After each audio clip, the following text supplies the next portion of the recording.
Hello, my name is Ofer Ronen and I'm the General Manager of Chatbase. Thanks for joining us in this live stream. Today we're going to talk about how to measure success for conversational interfaces. We're going to go over three topics. First, we're going to start with the type of bots that we're seeing out in the wild based on our data. And then we're going to do a deep dive into metrics and talk about which metrics are appropriate for different kinds of bots. And finally, we're going to go over the kinds of bots are likely to succeed based on a study that we did. So yeah, let's get started. We're going to start with the types of bots that are out there, and this again is based on data that we have. So we have seen over 350,000 chatbots. That many have sent us data to Chatbase.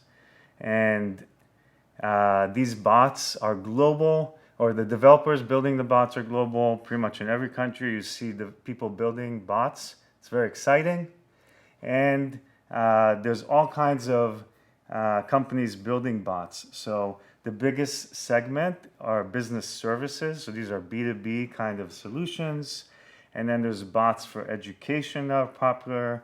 But you can see that's pretty much every vertical is represented. Everyone's building bots across the board.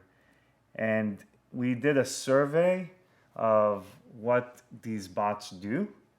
And so customer support seems to be the most common use case. People are building customer support bots first, and then lead gen and e-commerce are less popular.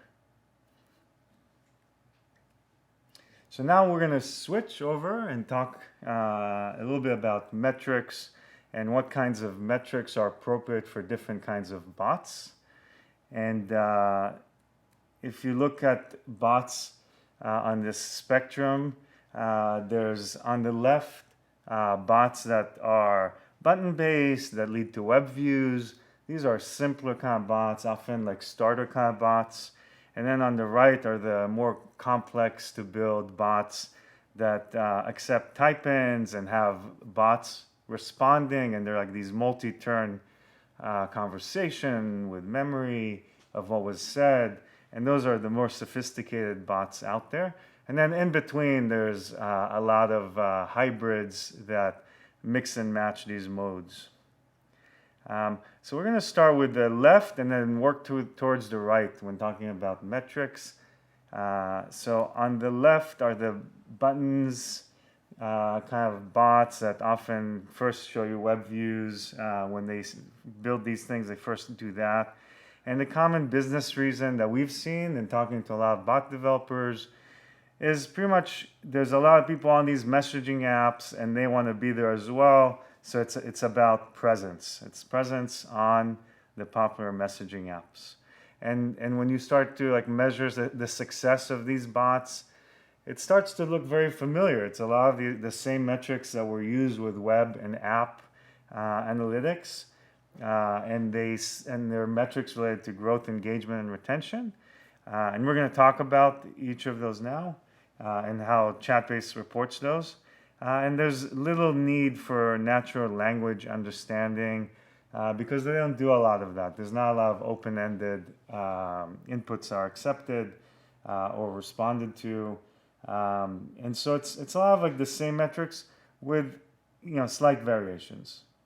So in terms of growth, often the first thing that people think about is how many users do I have? So Chatbase provides active users as the first thing you see when you come in, and you get it for the month, for the week, for the day. This is a practice that was started with app analytics to have these kind of MAUs, DAUs, WAUs tracked, and it's continuing with bots. You see a dotted line in this report, and that's the period over period change.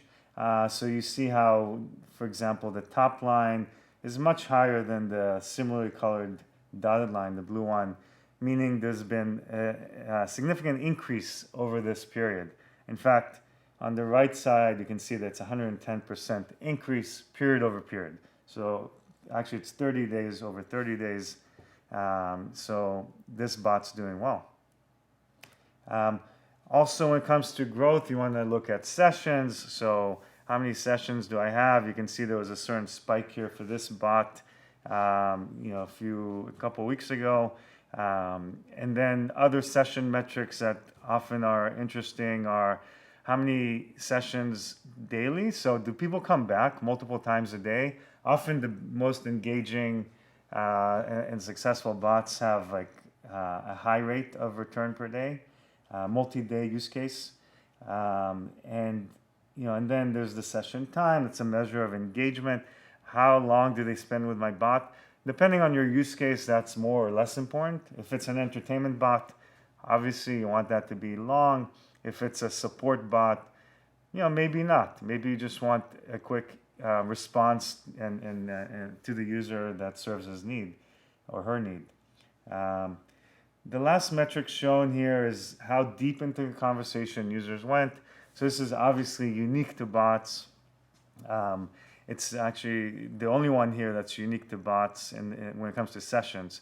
And that, in this case, about 3.5 messages or turns of the conversations happen for this bot on average.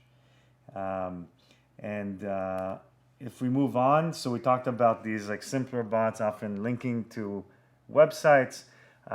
It makes sense why people might want to do it because they have a lot of functionality on the web already. And so you want to track that activity, and Chatbase shows you the top domains and then per domain the top paths. There's a more detailed version of this report that's also available by clicking on this icon when you're in the product. There's an optional integration here if you want to see the clicks on the links. By default, we'll show you the links, but if you want to see clicks, then make sure to do that optional integration. And then these the cohorts you see here help you figure out retention. So do people come back to my bot? This should look familiar. This is what app and website analytics have. The one twist we have is that you can filter by intent. And so you can see what habits people are building. So if you're, let's say, a travel chatbot, are people coming back weekly, let's say, to book? Or are they coming back monthly? And so you can see across cohorts over time if you're doing better with retention. And again, specifically for intents, you can see that data as well. I'm going to stop just for a second and point out that there's a URL at the top that you can use to submit questions. So please start sending them in sooner than later so you can get yours voted up. Okay, so let's continue. There's also funnels that are very commonly used in app and website analytics.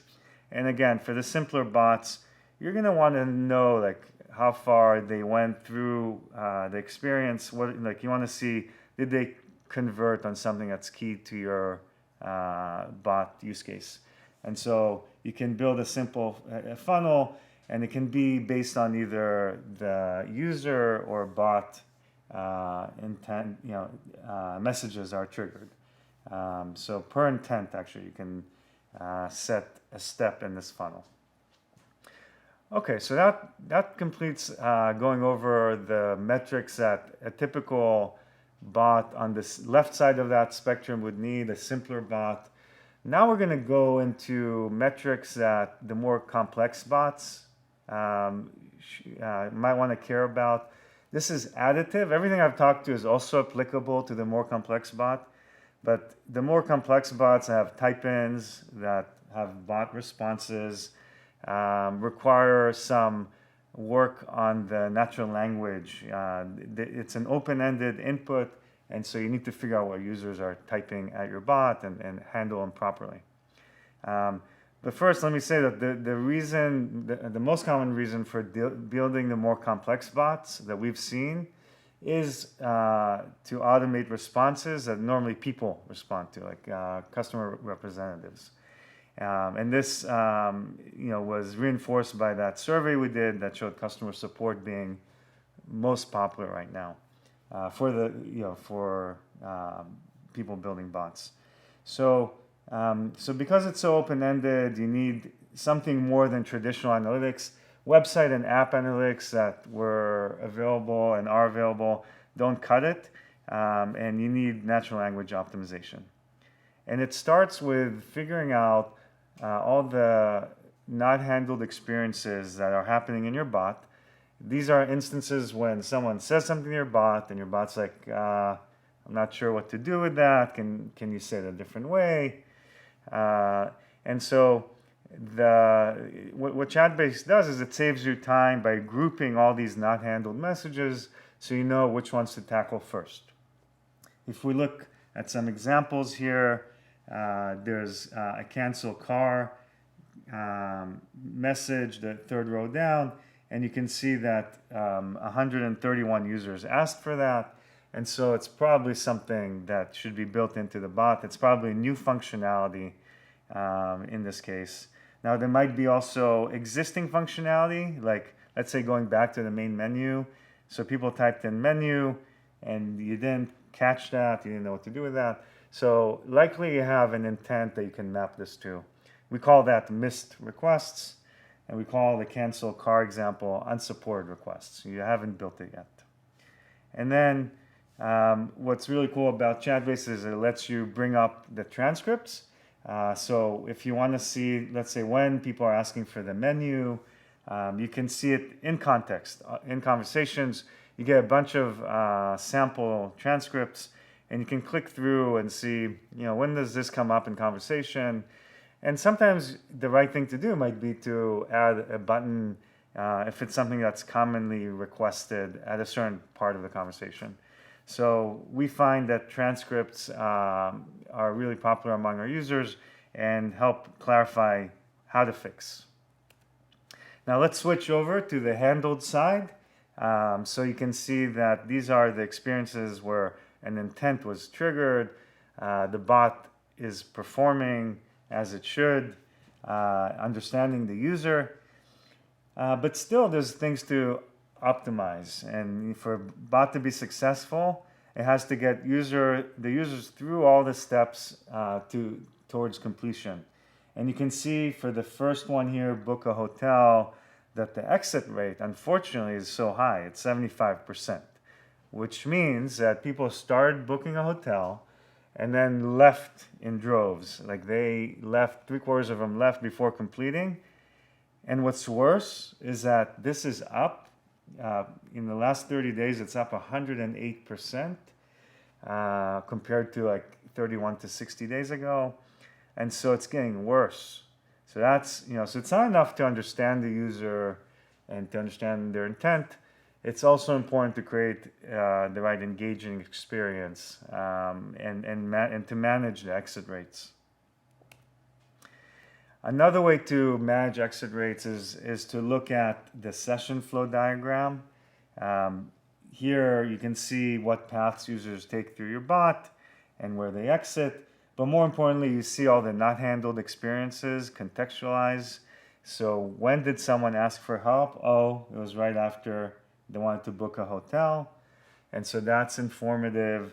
When did they want summer deals? Oh, right after they wanted to book a hotel. So all that tells you where you should add functionality in your bot, but also the exit rates, like 7% here, 22% here, give you a sense for where you're losing people. And as with the messages table that I was showing earlier, the not handled and handled reports, you can view transcripts. So you can bring up transcripts, again, just to give you a clearer sense for what the issue might be that you're trying to fix. If there's a high exit rate, show me some example conversations, and and that helps me understand how to fix. And then I want to show again the funnels report, but point out that we have these view transcripts links here as well. So at the bottom, per step of the funnel, you can trigger the transcripts overlay to come in, And you can see, okay, why do people drop off in step 3 of 4 before completing? So it really can show you through examples what's broken in your funnel. Now we're going to switch gears and look at a study we did into what bots are likely to succeed. Specifically, what bot use cases. So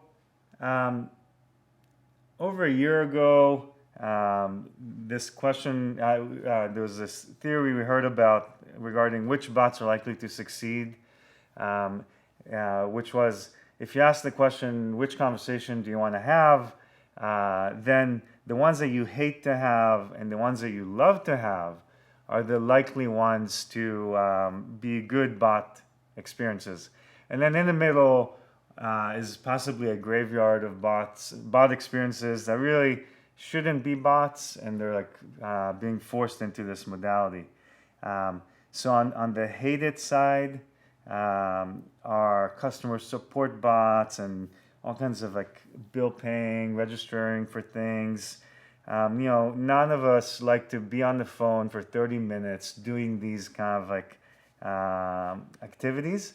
And there's a real opportunity for bots to improve the experience and make it faster and less painful. So that's on the hate it side. And then on the love it side are experiences like connecting with other people or learning or being entertained or getting timely information like the weather. So these are all things that people appreciate and love, and the conversations and exchanges that people appreciate and are good bot opportunities. In the middle are these like experiences that often are good for a full screen, like let's say comparing options for let's say interior design, or interactive experiences like setting up a Vistaprint printout and complex orders. So these are like experiences that are not really obvious bot experiences.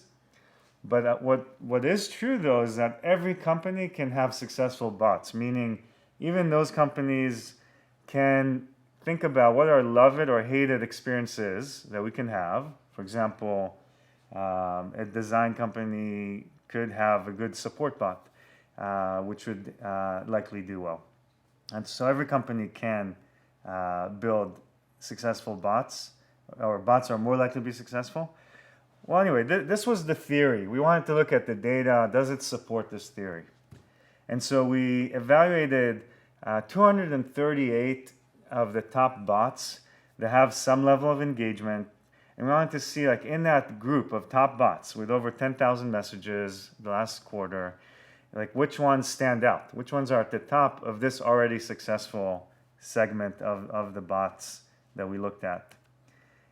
For this group, we found that the median number of turns of the conversation was 2. So this is like bot, human, so 2 turns. But on the high end, the top 10% of these sessions had 14 turns of the conversation, which is pretty incredible to like be able to hold a conversation over 14 turns, and with a person. That's a good feat. Looking at session time, the median time that these top bots had was 24 seconds of session time. And then on the high end, 9 minutes. So these bots held the conversation for 9 minutes. Again, that's pretty incredible. So that's for the whole set. Now let's look at the top 10 and see what are the best of the best bots. What do they look like? So we see that in the top 10 of these 200 plus bots are a lot of love it experiences, with the top 2 being expert bots that can have a median of like 6 or 5 turns, which is much higher than the 2 median for the whole set, and over 3 minutes of session time median. So pretty interesting to see those at the top. There's only one hated kind of experience that people normally hate that bots can improve on. So that's a support one. And it also like beat the averages for this already high performing group. It had 3 turns of the conversation and 46 seconds session time. And I'll point out that this one flight booking bot, funnily, that's like what our demo is, but maybe not a great use case, had pretty horrible kind of engagement. It does get a lot of sessions. That's why it's in the top 10. These are ranked by number of sessions. But you can see that pretty much people are somehow, they drop into this bot experience and immediately leave. They don't engage. Let's just quickly look at the next set, 11 through 20.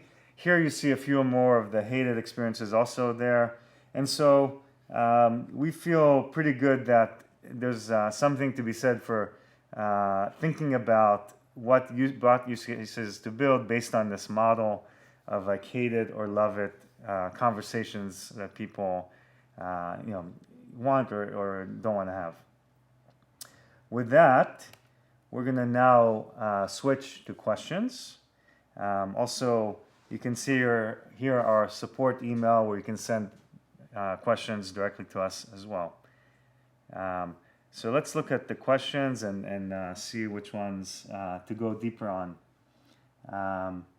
So here's the first one. So Anonymous asked, could we give more details about how we calculate user session time? And they said we have a lot of variations on our side from 4 minutes to several seconds from one day to another. Okay. So the default way we calculate session time is we wait for 15 minutes of inactivity.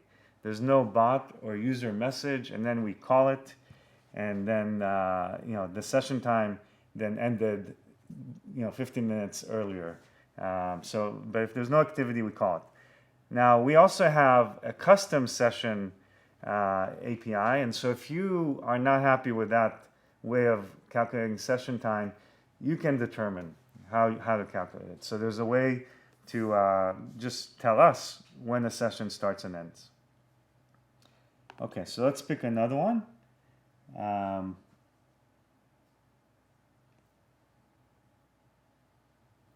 Okay. Okay, so there's a few questions about filters.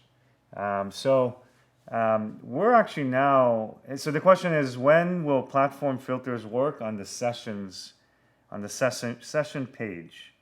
So I think they're talking about the overview page, and the filters, that filter works on the overview page, but maybe session flow. Yeah, I bet they're talking about session flow here. So yeah, about filters, we're now rebuilding our backend to be more robust and near real time. And that will also bring with it more robust filtering across the product. And so that's coming in a few weeks. Okay, let's see what else.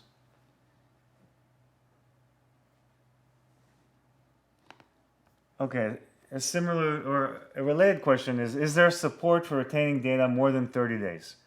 Well, today you get 60 days of data because we show period over period using the dotted lines and using the plus or minus per metric that we report, plus or minus percent change. So you get 60 days, but we do realize that people need more than that, and also people have asked for custom date picking. So that's also coming with this upgraded backend that we're now working on. You'll have custom date picking and be able to go much further back in history. Okay, let's see if there's any other questions.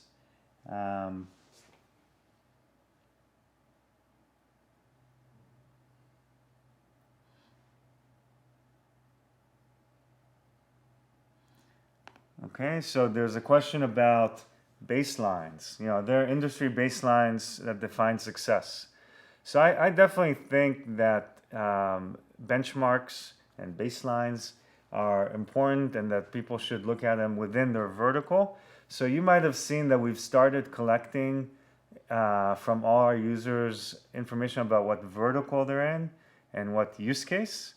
And then that will enable us, once we collect it from enough users, that will enable us to report these kind of benchmarks per industry. So we will likely start with our blog and then productize it over time.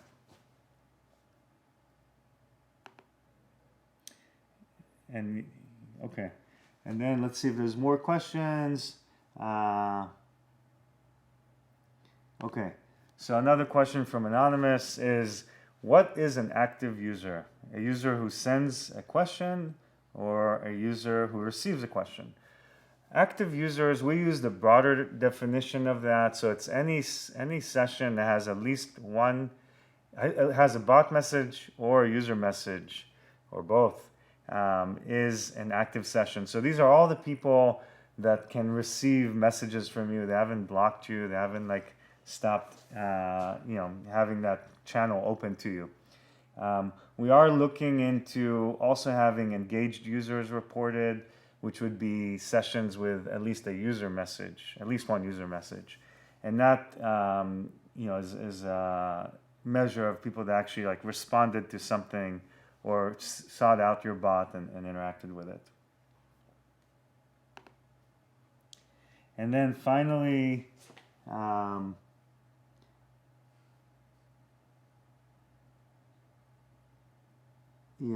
so there's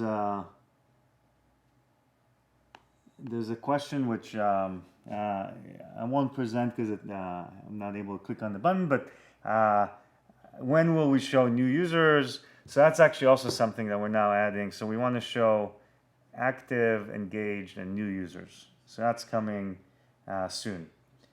Okay, and with that, I'm gonna call it.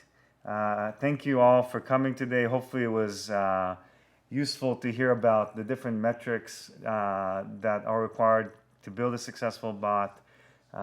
It is a tall order to build like the bots that accept open inputs, any type-ins from users, but Chatbase does make it easier to work with all that comes at you from users. So hopefully you can give it a try. And please email us at chatbase-support@google.com with more questions. Thank you very much.